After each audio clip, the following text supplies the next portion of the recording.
একজন মায়ের শরীর শুধু শিশুকে জন্ম দেয় না, তাকে গড়ে তোলে ভিতর থেকে। আর এখানেই মায়ের শরীরে চলে নানাবিধ জৈবিক ক্রিয়া। তবে জানেন কি, মায়ের শরীরের অন্দরে যে কোটি কোটি মাইক্রোবায়োম ঘুরে বেড়ায়, তারা আসলে শিশুর মস্তিষ্কের বিকাশেও গুরুত্বপূর্ণ ভূমিকা রাখে। নমস্কার, আমি আসাদ মল্লিক। আমি আজকে এই বিষয়টাতেই আপনার সঙ্গে আলোচনা করব। আপনি দেখছেন TV9 বাংলা ডিজিটালের বিশেষ সেগমেন্ট প্রেসক্রিপশন। মা ও শিশুর সম্পর্কটা আমাদের জীবজগতের সকল সম্পর্কের মধ্যে সবচেয়ে আদি। মায়ের জরায়ুতে ভ্রূণ যখন ক্রমশ বড় হয়, একটা প্রাপ্তবয়স্ক শরীরের সকল শারীরবৃত্তীয় প্রক্রিয়ারই প্রভাব পড়তে পারে সেই শিশুর উপর। আর এখানেই গুরুত্বপূর্ণ ভূমিকা পালন করে মাতৃদেহের মাইক্রোবায়োমরা। জীবাণু ব্যাকটেরিয়া তো শুনেছেন, ভাবছেন এটা আবার কি? দেখুন, আমাদের প্রত্যেকের শরীরে আছে lakh crore bacteria, fungus, virus, যাদের আমরা একত্রে বলি মাইক্রোবায়োম।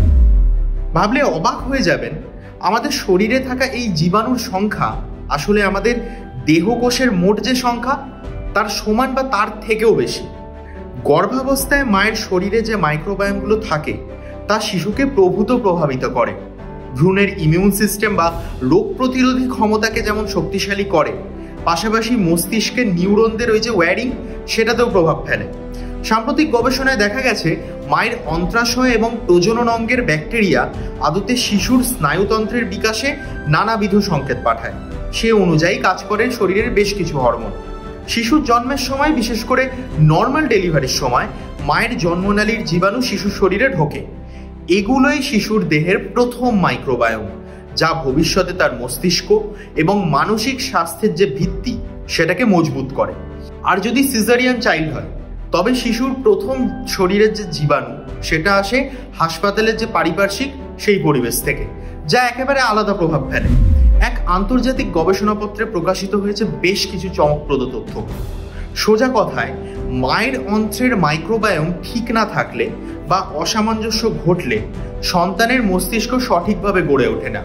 বিশেষ করে শেখা, স্মৃতি এবং মানসিক স্থিতির মতো অংশগুলিতে সমস্যা দেখা দেয়।